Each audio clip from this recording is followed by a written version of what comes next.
Good evening. Welcome to Disrupt, the film and discussion series of the Museum of Political Corruption. My name is Scott Osborne, and I'm delighted to host tonight's event.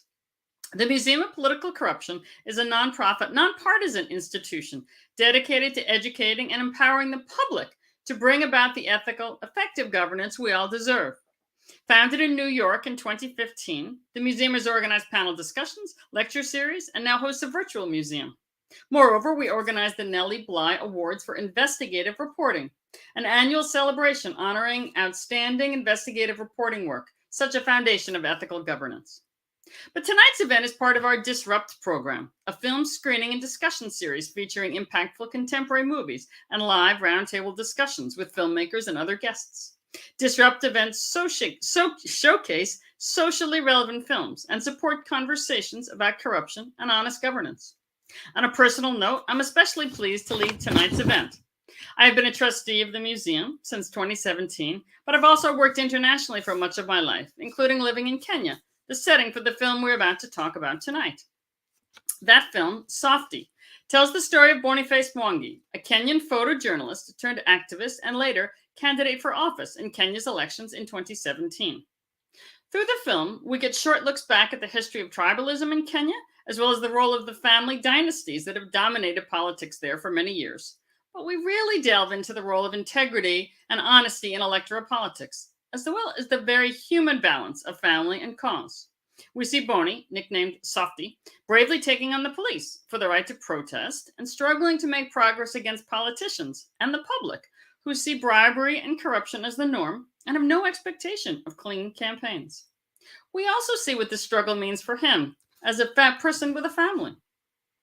This 2020 award-winning film is a very Kenyan story, yes, but it is also universal. With us tonight to discuss this and many other angles are film director Sam Soko and from the nonprofit Accountability Lab, Kibo Ngowi. And I believe they're both with us from Kenya and South Africa, where it's about 1 or 2 a.m. now. So we're extremely grateful for their flexibility and willingness to be with us. I hope you've had an opportunity to watch the film ahead of tonight's discussion. If you haven't, well, listen in now and then watch again. It will be available through Sunday. We'll have a link for you at the conclusion of tonight's discussion. For a quick refresher, let's watch the short trailer from Softie. After that, we'll have a discussion with our guests, and then we'd love to take questions from you, our audience. So please put your questions in the chat, and now let's take a look at the trailer. My father who was in heaven, my dad got hurt by that police. Please tell him to get a better job. In Jesus' name we say amen. Amen.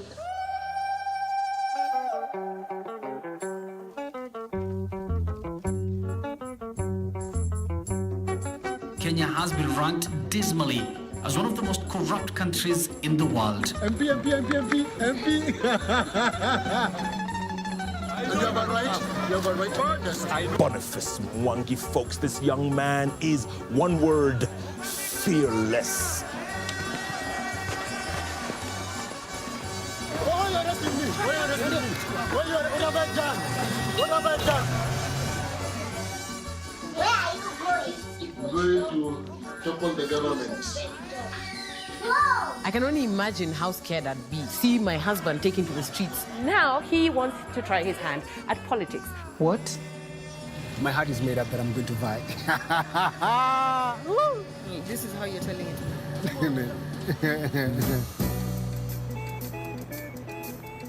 Ako tu sawa, ni bora tu ape hiyo. Asante. Hivyo nipigie kura. Does Boniface Mwangi have deep pockets? No, he doesn't. Is he on the right side of the tribal kingpin? No, he's not. He is going to be a casualty of other forces beyond him. Do not come home. They will kill you. Activist Boniface Mwangi receiving death threats that for the first time target his wife and children as well. It feels like just jumping into a river of crocodiles.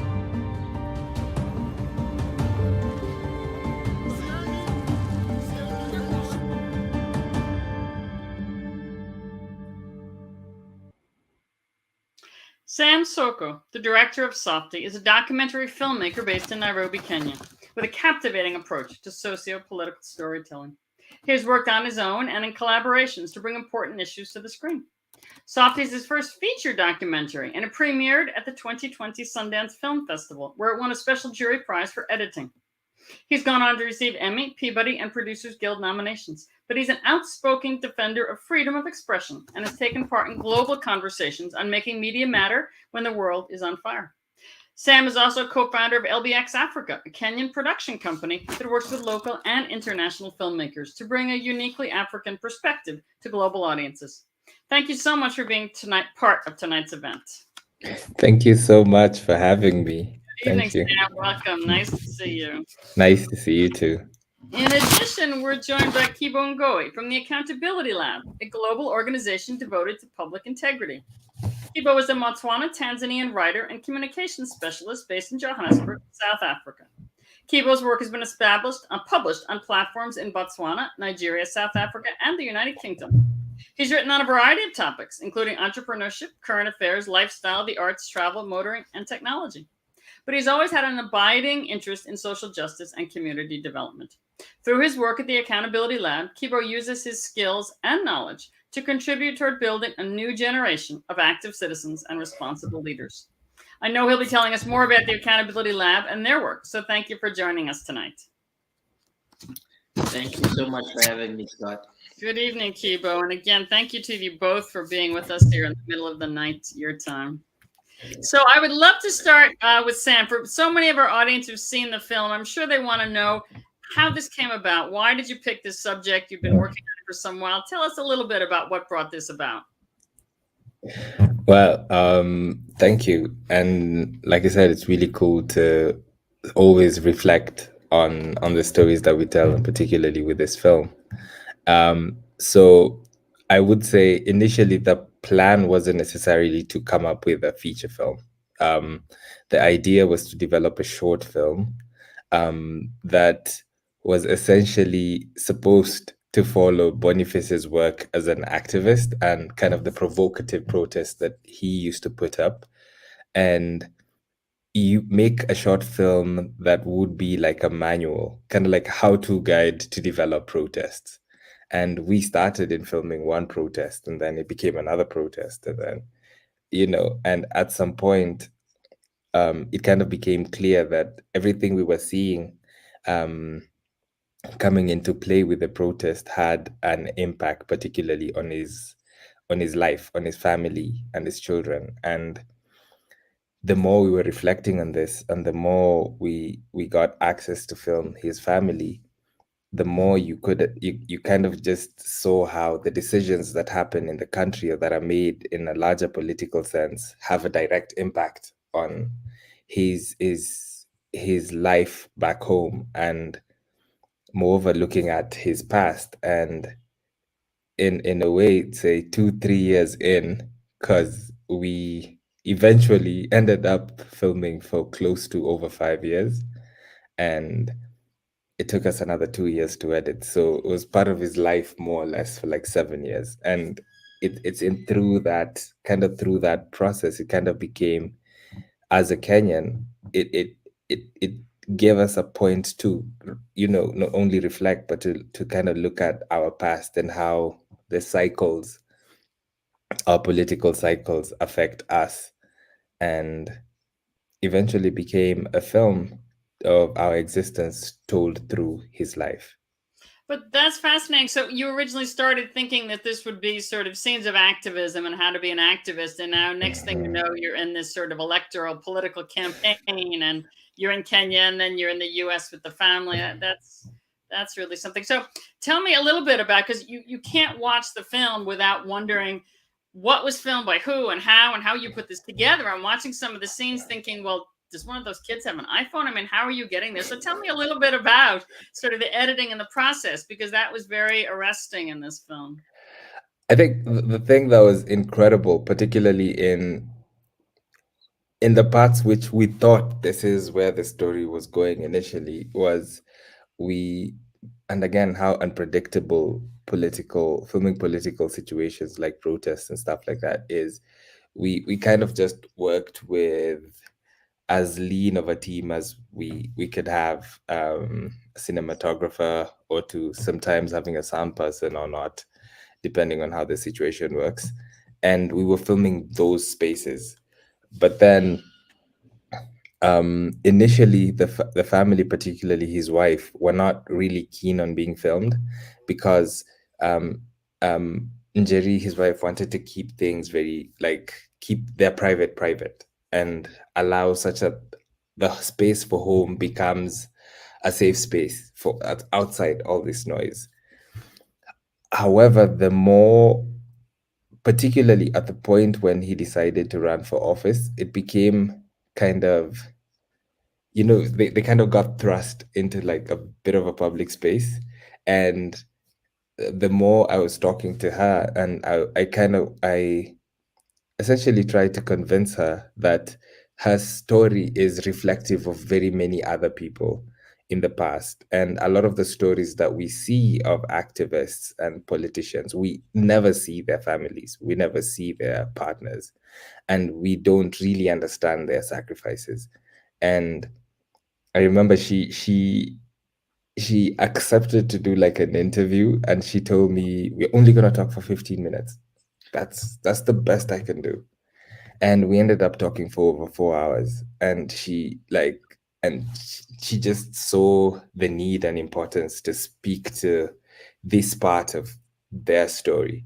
And the condition for that was I had to do the filming, and I had to be the presence in their space, because I knew the kids well. Like, I've grown up with them, I've seen them grow up, and they trusted me, and I kind of understood their family dynamic. So when that happens, a lot of the time you film with anything that's close to you. So there are points I would just, you take a phone and just record. There are spaces where it's just be you and a camera. And because they were so used to having you around, I think there are many times they just forgot that you are around. And even there are many times that they would be having a conversation and they would turn to me for acknowledgement and then be like, what do you think? and it's in I think in a sense that kind of gave a film a level of intimacy that doesn't feel like you're imposing anything. And that stands out so much. And when somebody watches, that's what I kept thinking. I thought, are one of them filming it themselves? Because there was that intimacy that comes across, and the children, but all the family dynamics, which are so arresting. So do you think it affected the children, or could you see much in that? Or it was just that because they were so used to you and knew you, it was just you were part of the group?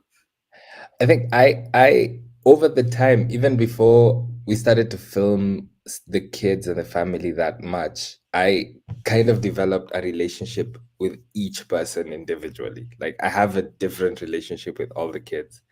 And even right now, they call me independent of their parents. Like, they would just be like, hey, you know what this guy is doing, and what can we hang out this weekend?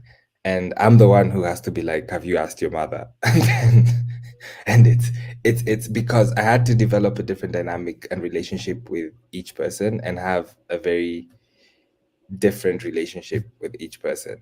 And the thing that's interesting with that is when we finished with the film and we kind of had to show it to them, everybody was scared to watch what was in the film, because everybody didn't know what I filmed with the other person.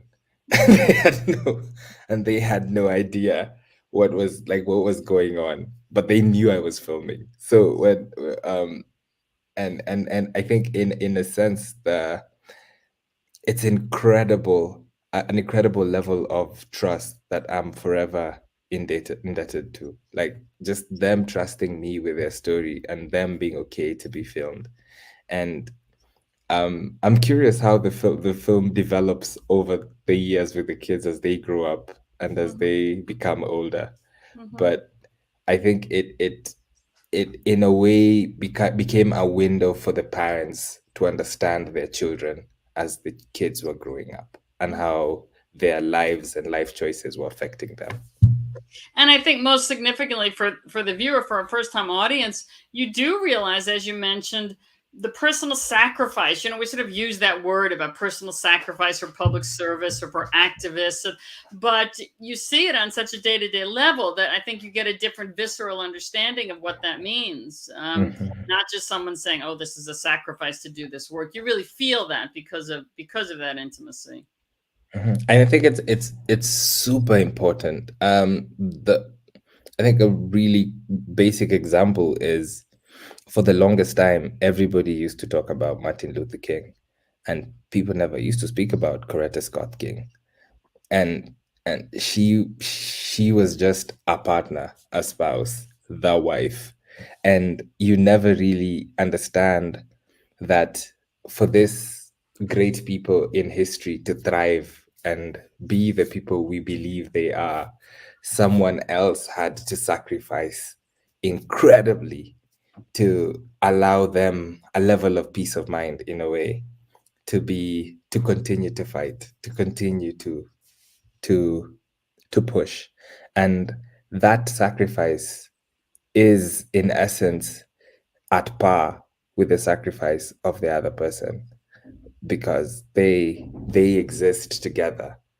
And it's important for there to be recognition for both of these sides, and recognition for the families of this fight and the sacrifices that they come into play.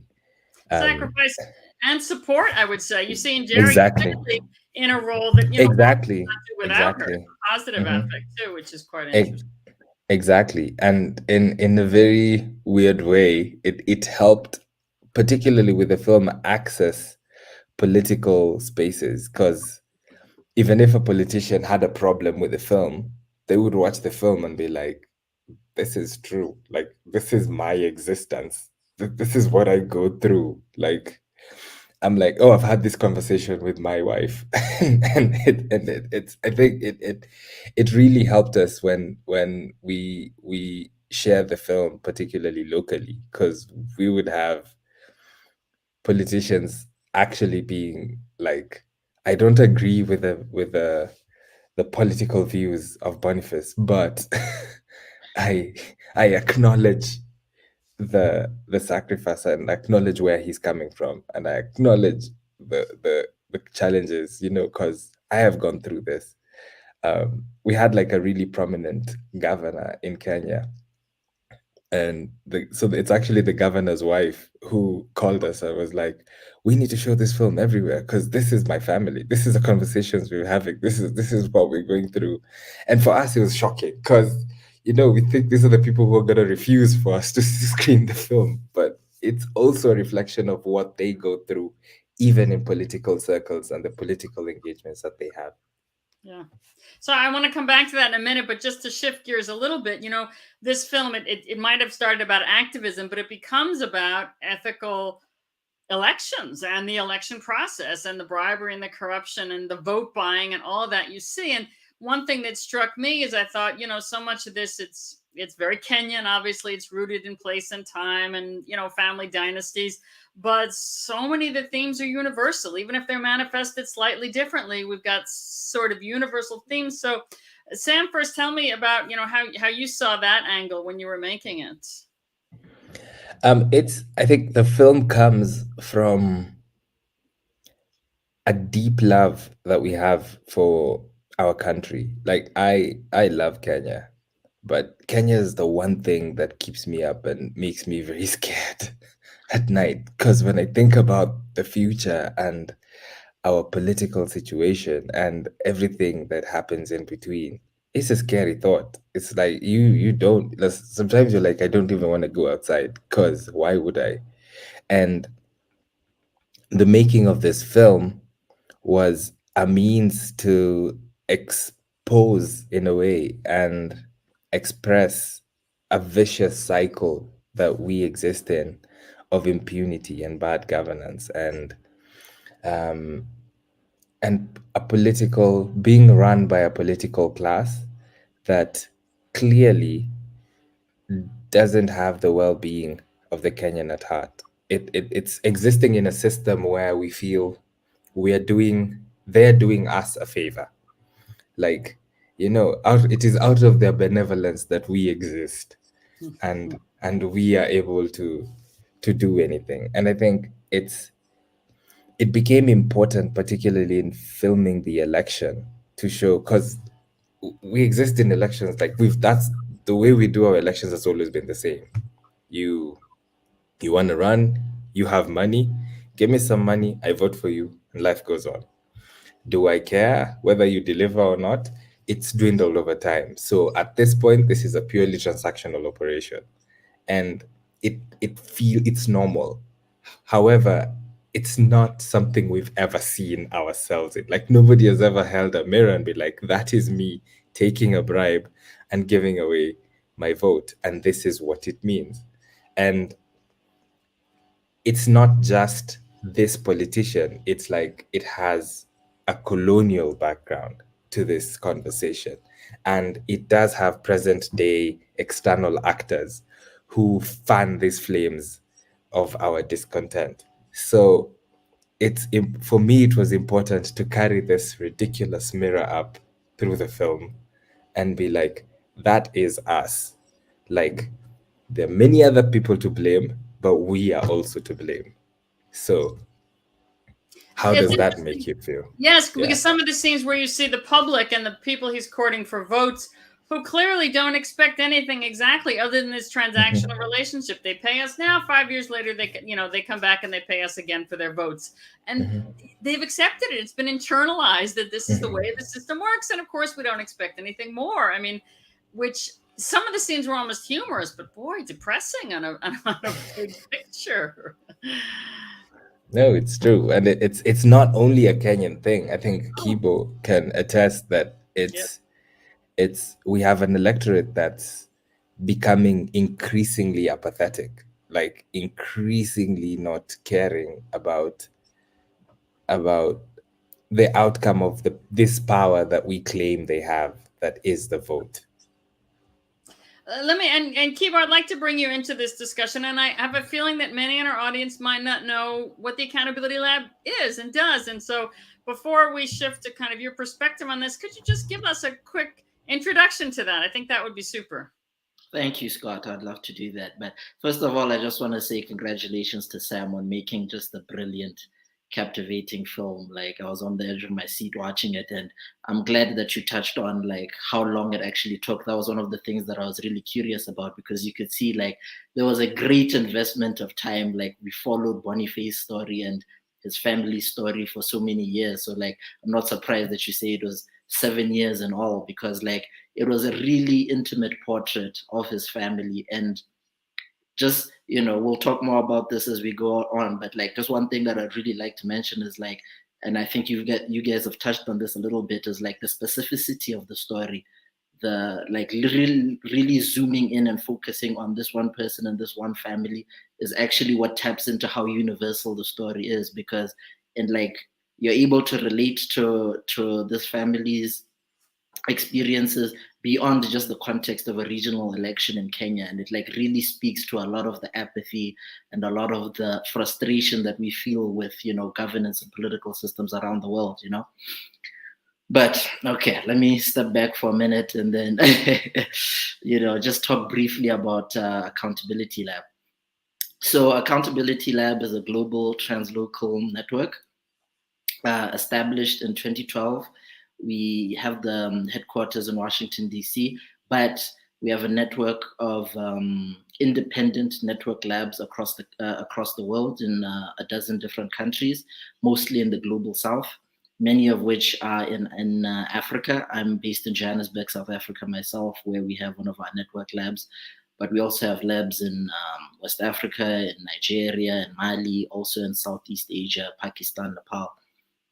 And essentially what the thrust of the organization is, we work on good governance and civic engagement. And, these are not easy areas to work on, as we've begun to touch on, with what you're highlighting with your film.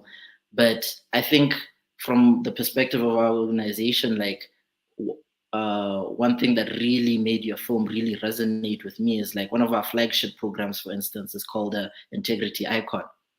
And essentially what we do with this campaign and all of the different countries we operate in is it's a campaign where we actually try to identify and recognize exemplary public servants, you know? So like the idea is finding the bright spots in the system.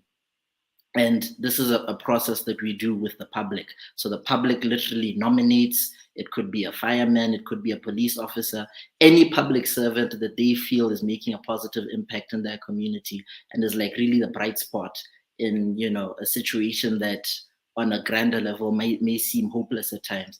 And what we try to do is we identify them, we open voting to the public, and every year we celebrate 5 public servants.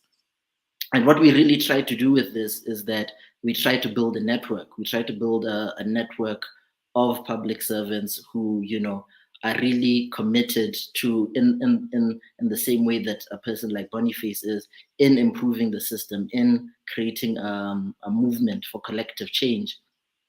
And again, it's like really important what you highlight with the film, where it really takes a toll, not just on the individual, but on the family. You know, when you're trying to actually, you know, work against, you know, a system where corruption has become entrenched. And so one thing that we really try to do with Integrity Icon in places like Nepal, where it's been operating for 10 years, we've got a network of, you know, more than 100 civil servants. And we also try to get involved with young people. We have programs where young people actually support the civil servants with, you know, initiatives that they have to, you know, do community work and like actually get the communities involved in, you know, doing some of the work that they do. And I think just we have many other programs, but just a second one that I'd like to touch on, and I think I'll just leave it here. I'm sure I'll be able to touch on more as we go on the conversation. But another one of our programs is the Accountability Incubator. And with that one is the one that really speaks more to civic engagement, because with that one, what we try to do is in each country, we identify young civil society leaders, young people who are actually passionate about getting people involved in governance and holding people in power to account. This is something that we've been able to do in several countries across the globe. And, you know, a lot of the ideas that have come out of the incubator from, you know, everything from like monitoring the budget in, you know, local municipalities to, you know, especially during the pandemic, you know, like monitoring the money that's actually been used, that's actually been earmarked to, you know, support communities and help.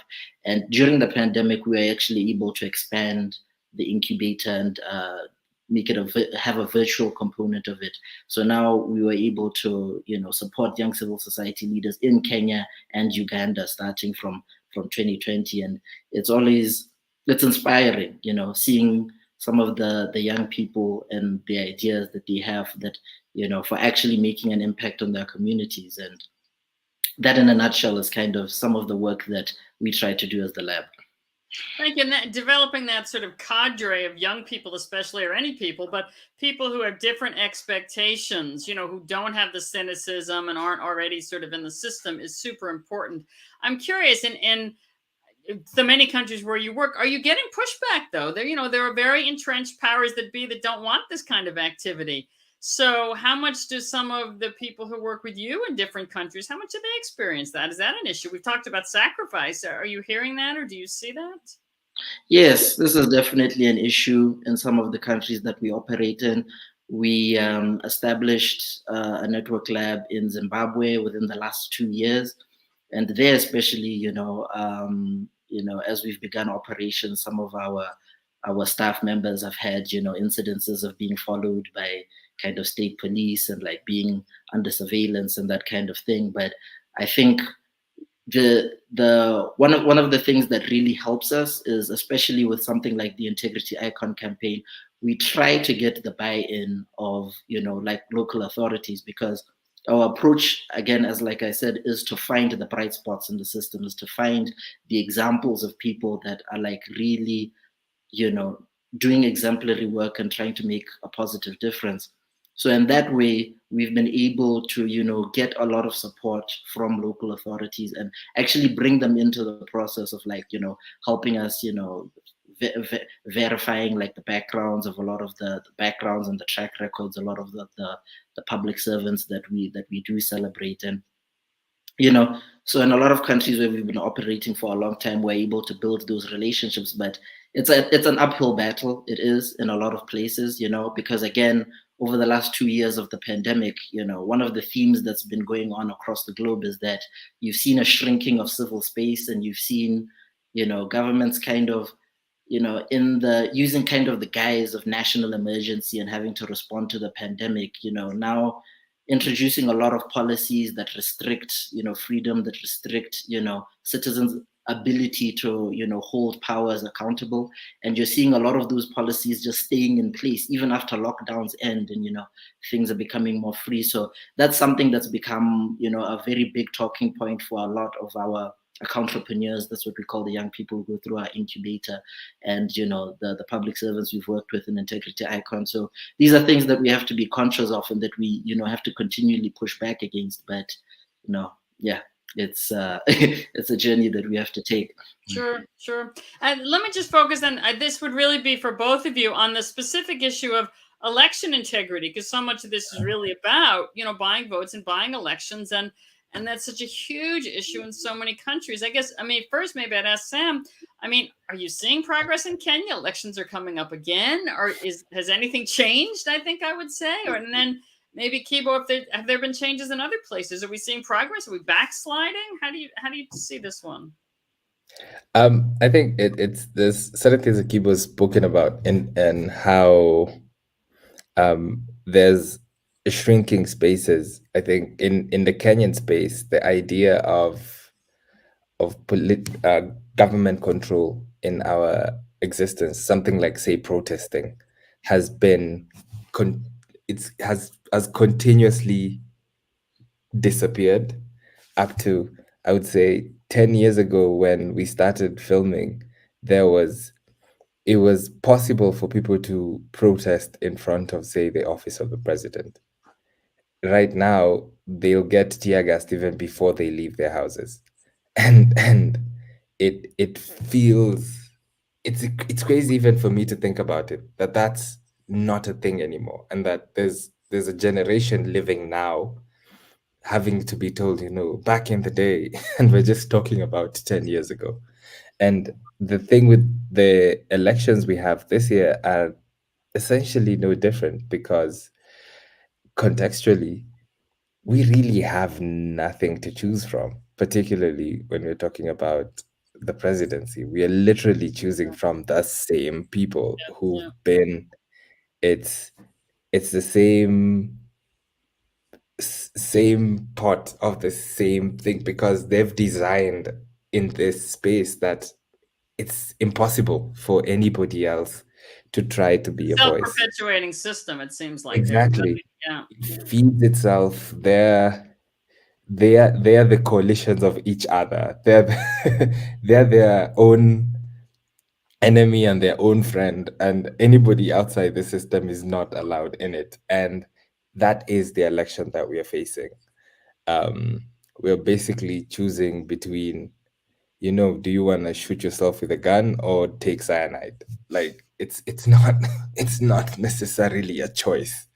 And the outcome of that is having to, it's the audience, not the audience here, electorate being like, what is your lesser evil? But the thing, again, is there are bright sparks. There are moments, there are things that are happening in these elections that all of a sudden you're like, oh, the public is still aching for change, for transformation, particularly in lower level elections, particularly in, the number of, say, current member of parliaments or local representatives who are losing out in their nominations. And there are places where all of them are losing out. Like nobody is being selected. And we're having more and more politicians asking the public to contribute to their work rather than them giving out the money. And there was this viral video of someone who was running, I don't know if it was a senator seat or something, and he was addressing his supporters, and at some point the supporters, and then he was like, yeah, I know I don't have money, and but we're still gonna push the fight. And then the supporters started contributing and putting in money. They were like, no, we're gonna put in money for you. And then he started crying and he was emotional. And I was like, I have seen this before. I saw this 5 years ago. I saw someone being like, I don't have money, and people contributing to their campaign. And I'm like, it is happening. And hopefully in a few years, because that creates accountability. Because there's no way I'm giving you my money and then you're going to mess up when you win.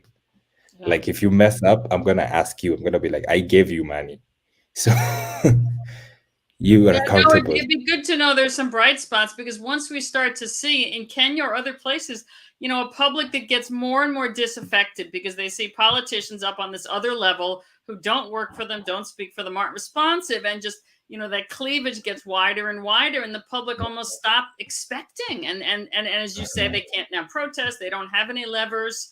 So ways to kind of claw that back are so important. I know, Kibo, how do you see it in Kenya or maybe other places where the accountability lab is in terms of electoral integrity? Are we going up in general, or are we backsliding? What do you think?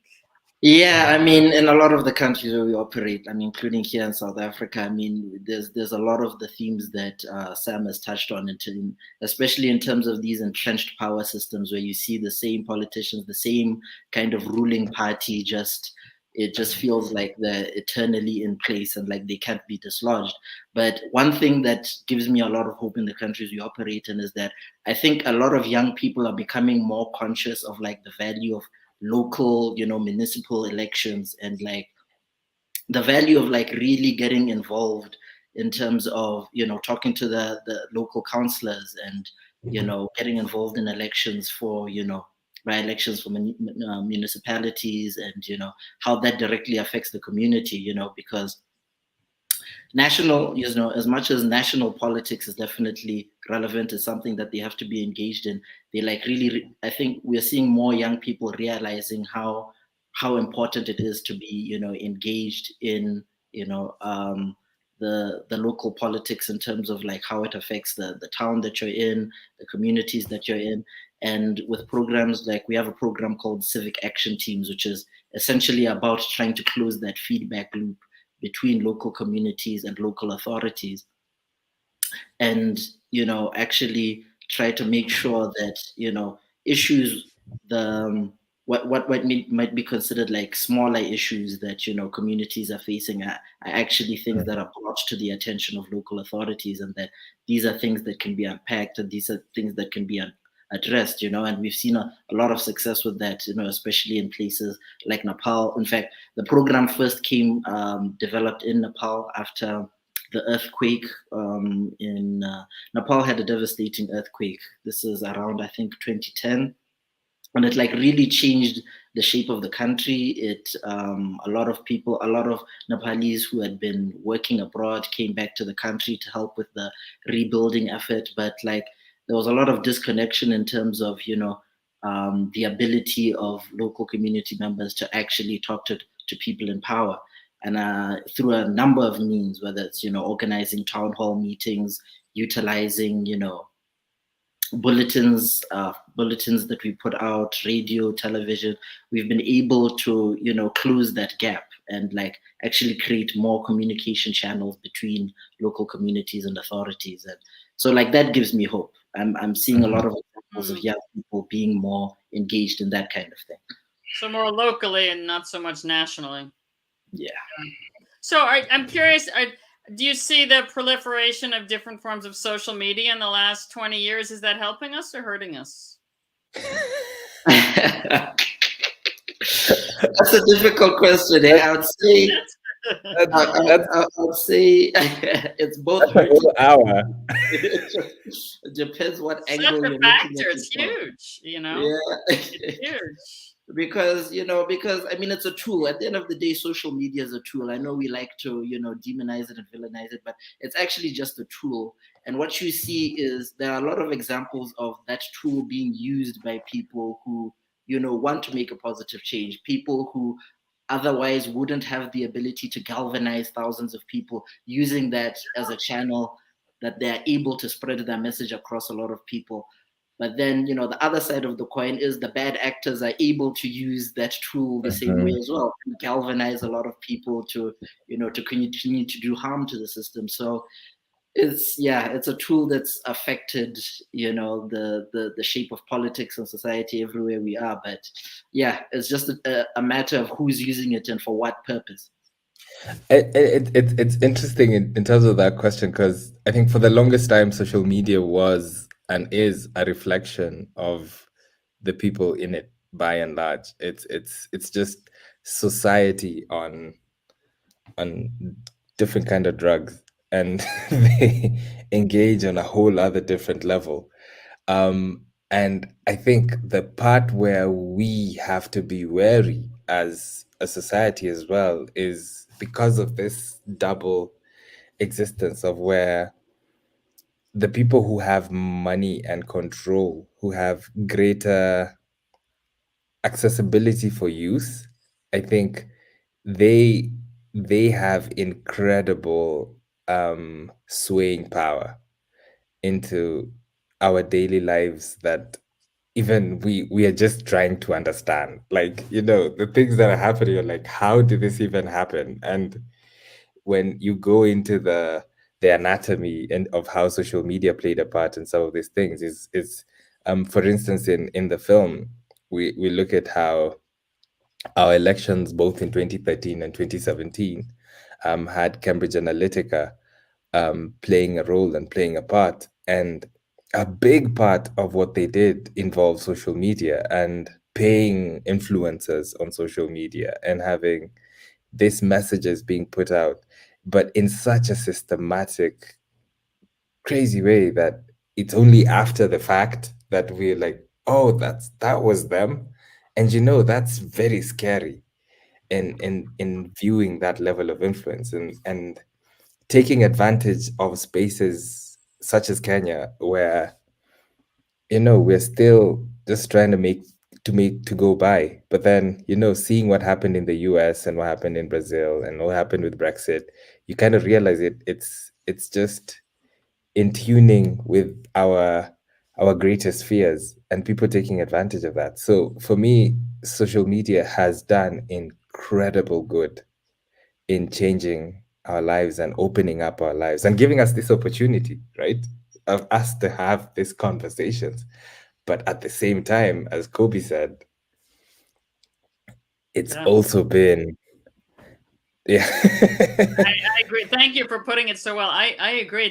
I can think of so many examples internationally where it's permitted people to connect with one another in a way they never would have, that has, brought about change and new ideas to people. And yet the power for people to be manipulated and organized for harm is phenomenal. And it happens so fast. It's on steroids and before you can really even figure it out. And we've seen, it's going to be interesting. And we're going to get to some audience questions here in a minute, but I want to just follow up on that really to both of you and extend it to, what do you think that organizations, I guess like our museum or Accountability Lab or other organizations, what more can we do? How can we get the message out there to the public and try to bring greater awareness? Any thoughts on that? And I know, Sam, I want to say, I love that Softie has some of the interactive features on your webpage for the film for people to get involved and sign up. So I love that. I don't know how well it's worked, but it's a phenomenal feature. So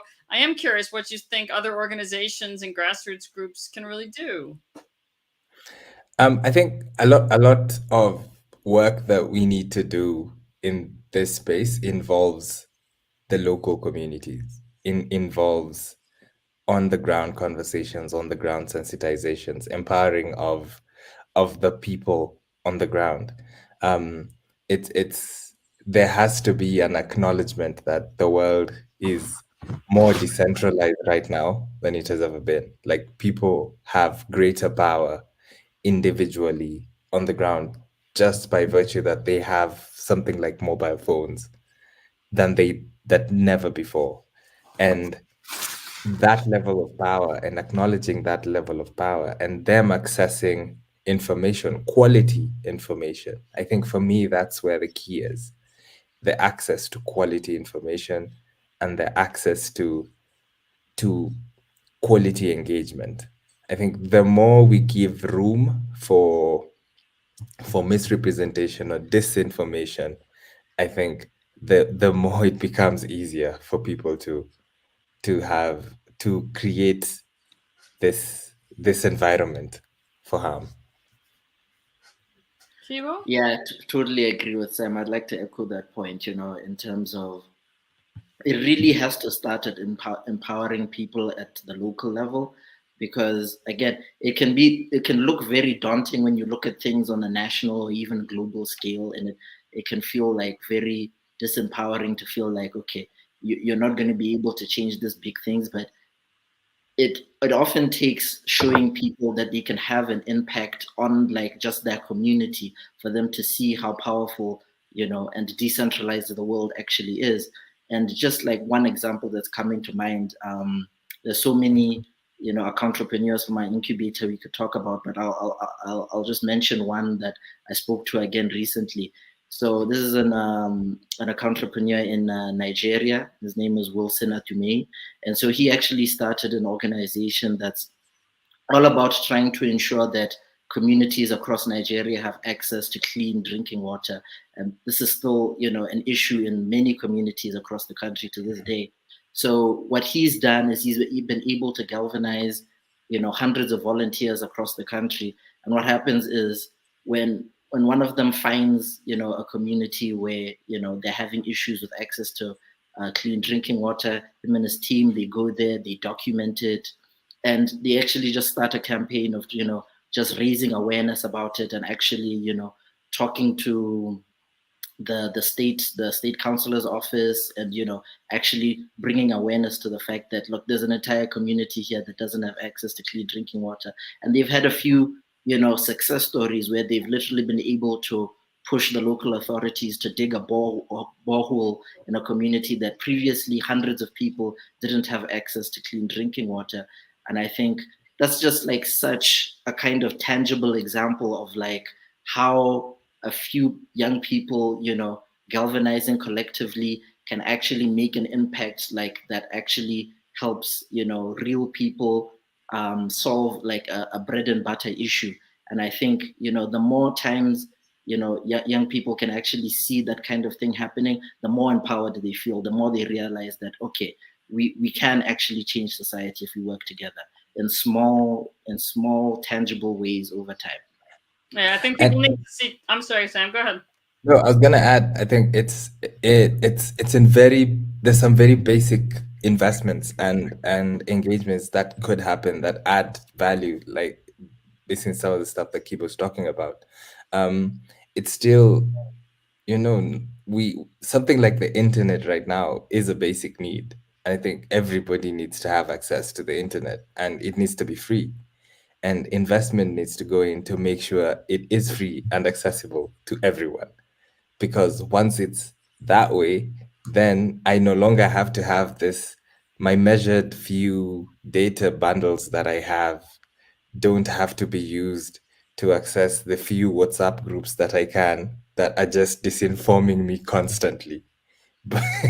And if I am no longer worried of how I can access this information, then all of a sudden the next level is putting investment in that quality information, and the idea of that, this is where you can get quality information. I think because we have this environments of lack, and just having no internet, so that the 2 minutes I have with the internet is spent on getting the wrong information, which I will spread as the right information for the rest of the day. Yeah.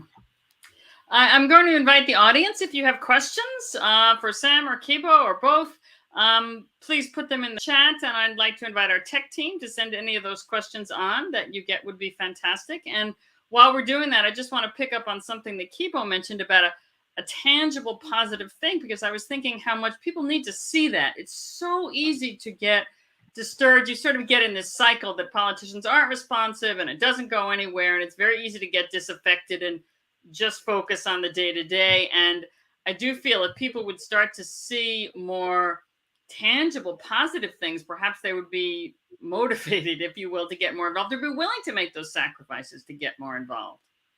Exactly. No, I totally agree with you. And just adding on to what Sam was saying, I think it's in the similar vein.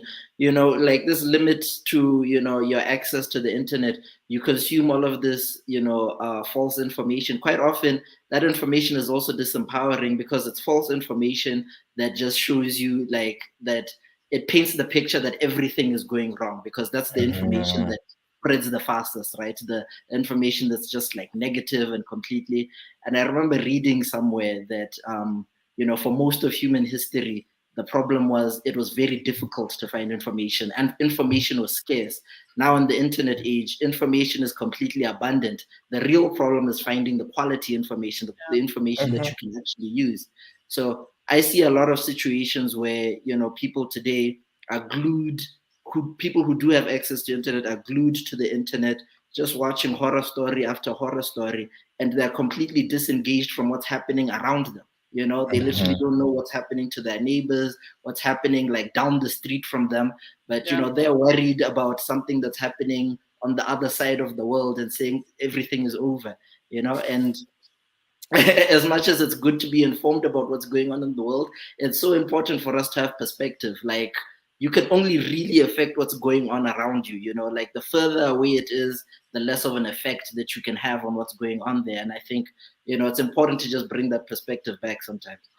Very true. We have a question from the audience, specifically what office was Boney running for, and then about what percentage of the footage was actual and what was reenactment, someone has asked. A lot of the time when someone asks me about a reenactment, I'm really proud because that means the thing, it was so real. You're like, there's no way this was that real. There was absolutely no reenactment. The tear gas was real. the running was real. The tears were real. So 100% of the film was real. We had over 700 hours of footage. So we had a lot to look through to cut down to the 96 minutes that you have watched. Boniface was running to be Member of Parliament in kind of the most central district constituency in Nairobi, the capital. So he was running to become a Member of Parliament. And can I just say though, like with just saying everything was real in the movie, there was literally a point in the film where I was so concerned for Boniface's safety, I literally had to Google to make sure he was still alive. Okay. Yeah, because I was like, no, I get that. I don't. I was like so concerned that I was gonna see something scarring. I had to like quickly Google. No, it was. I think after now we finished the film, we can talk about it like freely. But in between, when we were still filming, particularly when the family was in exile, that was scary. That was like every day. And were you in New Jersey, Sam, to do that footage? Yeah. Okay. Yeah. I did. I stayed with them for a few weeks, just filming with them. Right. And I imagine some in the audience perhaps haven't seen the film yet, but Boney's family does leave because they're threatened and vulnerable, and they leave and they come to the U.S. for, was it about 6 months? Was that right? That they were here? 9 months. Yeah. Around 8 to 9 months. Yeah. Right. Another question I have just while we're still on this vein, one of the most, dramatic parts of the film is when I think the chairman of the IECB is actually murdered. And that's just a week before the elections are scheduled to take place. And there was a big shift, just because we are scared about elections and they're very messy. There was a big push and shift and electoral change into technology, and particularly with electronic registration and identification when it comes to voting, as well as reporting of elections. So the guy who was in charge of the IT system that managed this thing that was like the backbone of our election was murdered a week before the election. Like, he basically disappeared and then was found dismembered and all that. And the thing though is that is normal for us. That's the crazy thing, in that to a Kenyan audience, they're not like, "What? Let's stop everything. We need to figure out what is."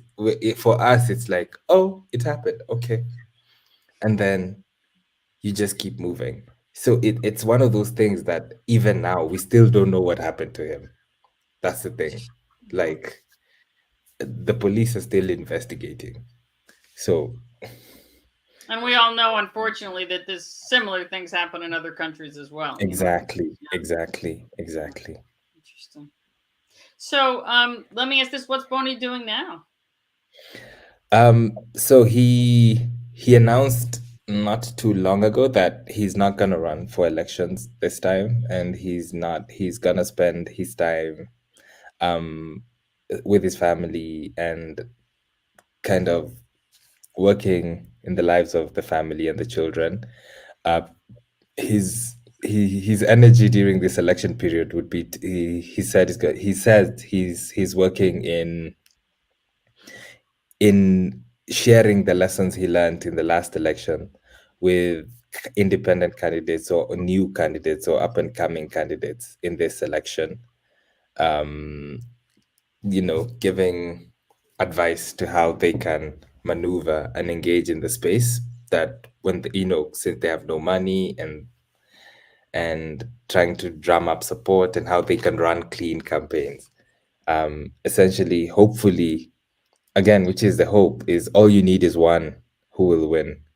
And all of a sudden, you have someone who can inspire others and more people. So we could have more and more candidates running not only clean campaigns, but clean politics, and hopefully more politics driven on philosophy, not tribal or tribal ideologies.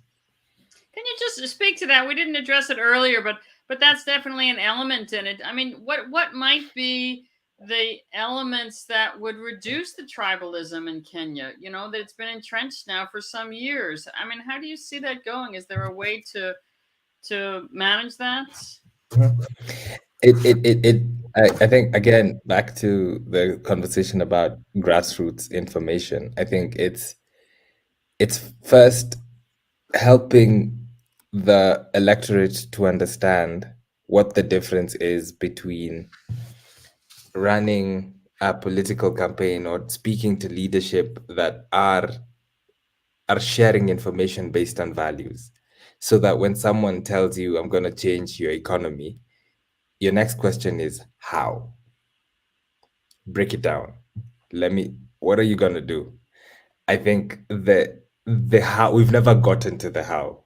It's always that, "I'm going to change your economy." And then the next thing is like, they've eaten so much from us. The other tribe has taken so much from us. It's our time to eat.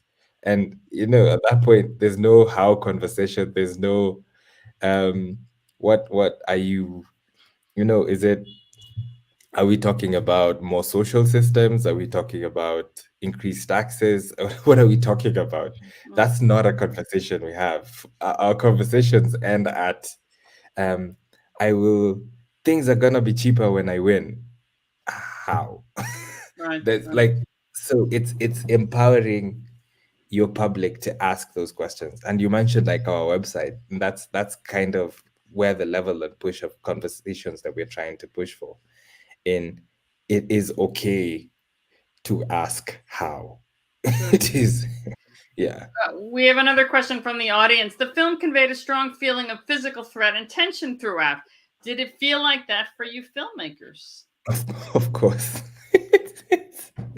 It was the days that I would get home in the middle of the night, and I would be like, "Dear God, I have to do this again tomorrow." And I think I remember when we technically did our last shoot after the election, I was so happy, and I didn't want even to see a camera near me, because it kind of instigate, and I've had to do some work in kind of releasing some of that fear. And because it lives with you, it's something you carry with. It's like a very simple example is, even when I'm not in Kenya, whenever I see a police car or even a police, I would probably just turn and go a different direction rather than walk in front of them. Yeah, it's in you. Do we have any more questions? I'm going to check with the tech people here. I'd like to ask how the film has been received in Kenya.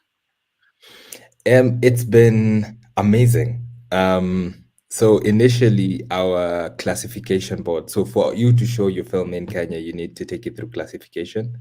They were very difficult on us and essentially gave us. They had to rate the film, so they gave us a rating that is as close to banning as you can get. It's like an adults only. Like an R rating. Like they gave us the same rating they would give 50 Shades of Grey, something like that. And the reasons they gave us were, we had to remove all parts that had the president on. We had to remove all the parts that police were doing, things the police were doing, beating people and stuff. But eventually we had a theater that took a chance in sharing the film, and we were the most watched film in the cinemas in 2020. And we have, after that, it's kind of propelled to we've done quite a number of community screenings, and we're still doing very many community screenings. We shared the film. It was on broadcast in a public broadcast network for a few, I think like 2 or 3 days. And we just got access to a digital streamer, a continental digital streamer that's gonna have the film available for another, I think, 2 years. And we're gonna do more screenings in the country. But it's like I'm still in shock by how much Kenyans really want to watch the film and share the film, because That's very encouraging. You're very scared at the beginning because you're like, oh God, they're gonna say all these things. But they're the one. A lot of people are the ones who are sharing it and asking for it. And because this is an election year, we have more and more plans to keep it more available, to encourage these conversations. Right. Yeah. I think we have time for one more question. The question is, have any of the activists running for public office ever been elected? And if so, what has happened since they've got to power? What has been their experience on the other side? And that might be something, Kibo, that you might also have experience with from other places. Activists running for public office who've been elected, and what happens? There must be some. I don't actually have any examples in mind. In Kenya, we don't. There's the few who've been elected, including even we had like this investigative journalist who was really big in unraveling corruption, who was elected, have generally been a disappointment. They've generally. I think it's perhaps maybe that's another film to see what happens behind the curtain when someone wins, but it doesn't negate the need to elect. I think for me, it's not necessarily an activist. It's to elect people with a clear path of what they want to do for the people, and strongly engaging with the public in what they want to do, and constantly having that dialogue with the public, being accessible to the public, such that we don't have this system where I only see you when you're waving from your car. Yeah. It's where we actually have town halls, discussions, conversations on what are you doing, why are you doing it, is that the way we should go. I think that for me is, and it doesn't matter whether you're an activist or not. We just need to create that level of those systems, particularly in an African context. Thank you so much. We're nearing the end of our time. Do you have, either of you have anything else that we haven't touched on that you think would be important for our audience before we close tonight? I think just for me, just last bit of curiosity there. I mean, like for Sam, I know this story. I mean, the amount of time and passion you put into it is just as personal to you as it was for Boniface. And I'm just curious, over the 7 years that you were working on it, like how did you sustain yourself? I'm sure this is not the only thing that you were doing. Maybe you were doing this on the side of work that you were doing, and also like just the emotional aspect in terms of keeping yourself motivated throughout that time.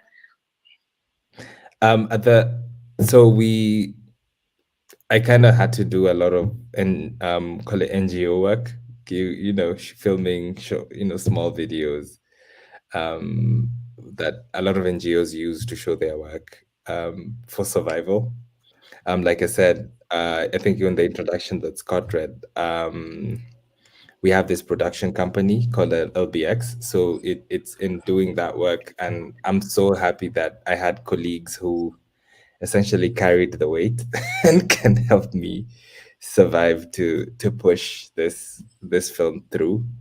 But in regards to mental wellness and engaging, I think it's been a constant work in progress even up to this point. So it's I think if I can tie it with my last point, I think it's something that's important for me, and I think for us, particularly in the African continent, to the world, is we are seldom the tellers of our story. It's rare that we are the ones expressing our existences, even for the length of time that, like say it took to tell a film like Softie, and something, Kibo, you said the intimate presentation. The only way you have that intimate presentation is if we are the ones who tell this story. And I think it's important for the world, one, to see and realize that we do have incredible stories that they can learn from, because something like Cambridge Analytica is places like Kenya where they're testing grounds. They proved their theories with us, and then they ended up affecting everybody else. And if people paid attention to the stories that we were trying to tell earlier, I believe that the world would have been like, oh my God, that's what's happening. But that's not what happens. So in creating these spaces and these synergies and platforms like this to share our stories and have these conversations, we all play a role in creating a better world and disrupting all the challenges that we go through. So it's a work in progress. It's something we have to keep doing, but it's something we have to do, and it's something we have to encourage. Thank you so much. And Sam, we're really looking forward to hearing more of your stories and the work that you produce in the future. As you say, we need to hear that and then spread it around the world. And Kibo, thank you so much.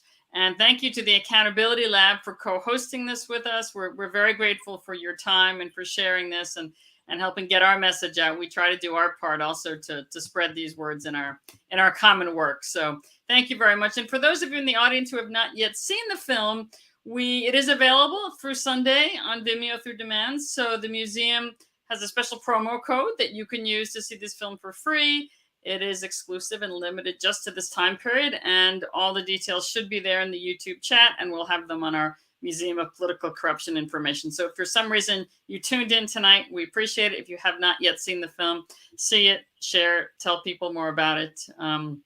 Thank you very much, Sam. Thank you, Kibo. We're extremely grateful to you again. Thank you so much. Thank you both. Our Disrupt programs are very, very much a collective effort, and I'd like to thank some of the people who have helped us get here today. First of all, Bruce Roeder, the museum's founder and president, who from the beginning has been a great supporter of this initiative. Veronica Medina Metzner, who is the chair of the Disrupt Committee, and without Veronica, this initiative would never be taking place. And along with her hardworking team who helped us with the technology tonight, Clara Aruda and Bernardo Cunha, who supported all of the work this evening. Thanks also to the museum's trustees and advisory board members for all of their engagement and support. And thank you, the audience, for being with us tonight. We'll be back here in June with another great film from the Disrupt series. So until then, good night and thank you for watching.